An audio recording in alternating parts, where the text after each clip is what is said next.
Hello everyone, welcome once again to Crafting with Christine.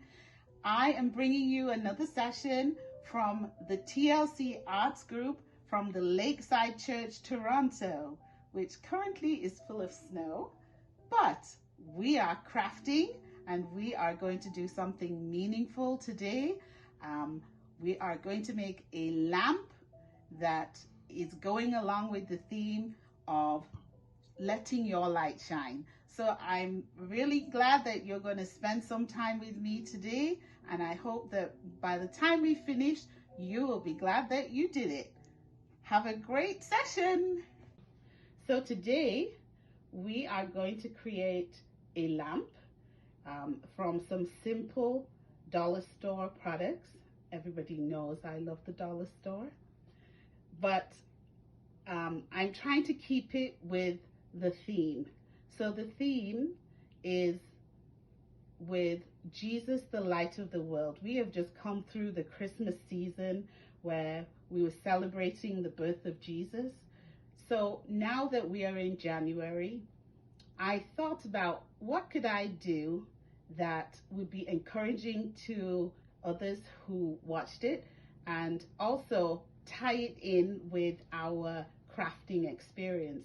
So we are going to talk a little bit about being the light. So Jesus is the light of the world. How about us being a light to others in the world? This is a very difficult time, a very challenging time, as we're still going through COVID, and everywhere in the world the numbers are going up. So I just want to encourage you today to be the light to someone else. So I'm just going to read a little bit of a devotion and talk about being the light, and hoping that as we create, you will remember that this light that we are going to create is to remind you to be the light in a very dark and troublesome world. So I'd just like to read something that I found on the internet, just to be able to expound what I would like to share. God has chosen to shine the light of His grace through His followers. Jesus told us to let your light shine before others. We have been given this light that is what the world is desperately seeking for. It is the solution to all of our problems and hope to those who have put their trust in Christ. We are the light that illuminates this dark world. Matthew 5:14-16 says, "You are the light of the world. A town on a hill cannot be hidden. Neither do the people light a lamp and put it under a bowl. Instead, they put it on a stand, and it gives light to everyone in the house. In the same way, let your light shine before others, that they may see your good deeds and glorify your Father in heaven." Your belief and faith in Jesus Christ should be evident to all those who come in contact with you. More than your words or what it says on your t-shirt, your faith should be evident to all. You let your light shine by how you treat others and how you serve the Lord. Our good deeds illuminate dark places and shine the glory squarely upon God. We don't see the praise of men. There are too many covert Christians who say they follow Jesus Christ, but nobody ever knows that they do. They live quietly, hoping not to offend anyone or draw attention or criticism for their faith. This type of living diffuses the light. We are to proclaim the good news of Jesus Christ to those who we come in contact with. To some, it may seem that we do it through the mouth, but to others, we may do it in other ways, like our crafting. So our words may be a reflection of what is going on in our heart. So today, I want to encourage you to let your light shine. And as we create this lamp, may it, every time you look at it, it reminds you that you should be the light to demonstrate the love of Jesus. So now let's talk about our supplies for our project. So today I am actually recycling something from a previous craft where I had used this jar and glittered it. So I decided I could still use it. I'm just going to repurpose it and still use the glitter to shine, okay? But if you don't, we are using one of these dollar store or Dollar Tree cylindrical jars, and really depends on the size that you're going to use as to how many of these tumbling blocks you are going to need. So these tumbling blocks come in a pack that are $1.50 or so from Dollar Tree, and these are the size. So we're going to make a smaller size from this one, but I also found a large Jenga towering block game, which was about $4. So if you have a really large jar like I have here, then you can use the large Jenga ones. So this is about $4, and really for this size jar, we've already tried it in our demonstration, and we used the whole box of the tumbling blocks. So really, all you need is a jar, a cylindrical jar, some tumbling blocks. Now for this size, I think you would need 2 or 3 of these packets. You'll need your larger one if you're going to do this chunkier version, some glue sticks, a glue gun, and of course some kind of light form. So I have 2 forms of light here. I have some old Christmas lights that are just battery operated, and then I also have this one because I'd like to use the remote version with different colors to make my light shine. Today I have a little surprise. I have my assistant Evelyn. Hi Evelyn. Hi. Yes, welcome. Evelyn is here from Panama. She is part of our family. We don't see her all the time, but this time she's here with us for a year because she's studying.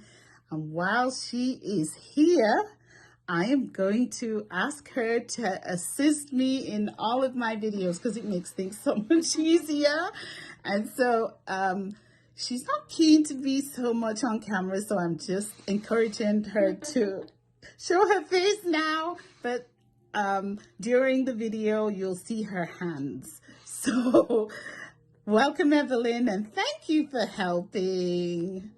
Okay, so first we are going to demonstrate the larger version, and Evelyn has some of our large Jenga blocks and our tower, which we're reusing. Okay, so the first thing she's going to do is demonstrate how we position the blocks, and you can see they're standing up. Oh, just wait a second, Evelyn, just show that they are actually on, not this way but this way. Okay, so they're standing on the narrower side. So on this we've got, is it four blocks around the base, and she's making sure that they are evenly spaced around the actual jar. Okay, very good. So now she's going to glue just by putting a little drop in the middle and glue it exactly in the position where she took it from. That's great. And we're just going to do that all the way around. Here she is with her glue again. Just one dab. I'm really glad that Evelyn's enjoying doing crafting with me. It makes things so much easier. Okay. Okay, so now that's our first level. So now we are going to do our second level. So we position, I'm just going to get above it, the second one so that it is in the middle of the two below. And we just want to make sure that the positioning is right in the middle. So we're going to go around, and again we are using 4 of the Jenga blocks. Okay, and I know you can see the numbers on here. I'm going to talk about those after, but you can see how Evelyn is positioning the Jenga so that now this one, you can see it is not exactly straight. So Evelyn, you're going to move it so that it matches the base one a little bit more, and is completely equal. Yes. And so basically you just are going to continue with the same pattern as Evelyn is demonstrating all the way around your jar. So this is something you could do with your children. I know that Naomi's probably going to do that with Daniel. And eventually you start to see that you're going to get a pattern that goes all the way around your jar. Now, here we have our finished lamp that we have created just by using simple products, and you can see that it has been very simple to create. I am going to now talk about the fact that you can still see the numbers. So we've left one off just so that we can talk about this. So the larger Jenga blocks do have the numbers because remember, it is a game, and what you can do is sand that down with sandpaper to get rid of the numbers as we are demonstrating, if you like it to be all natural wood. If you don't like natural wood, one other thing is we can paint the tips of both of the sides in whatever color that you want, and then you can just leave the middle piece natural, but just paint over the numbers, black, white, gold, silver.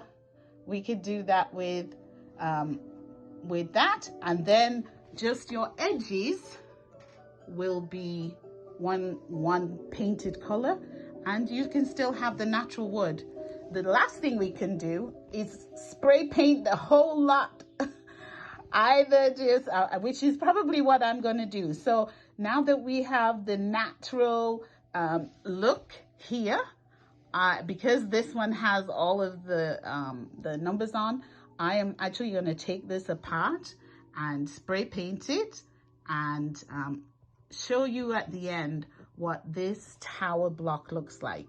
So just before we do that, we want to be able to show you what it looks like with the light. So Evelyn's going to put the light fixture in, and this time we are just going to use the one with the Christmas lights, and then we're going to stop once you put it in. Yes. Yeah, because that's a long one. Okay, and we won't turn it on just yet. 3. Now we are going to attempt our smaller light.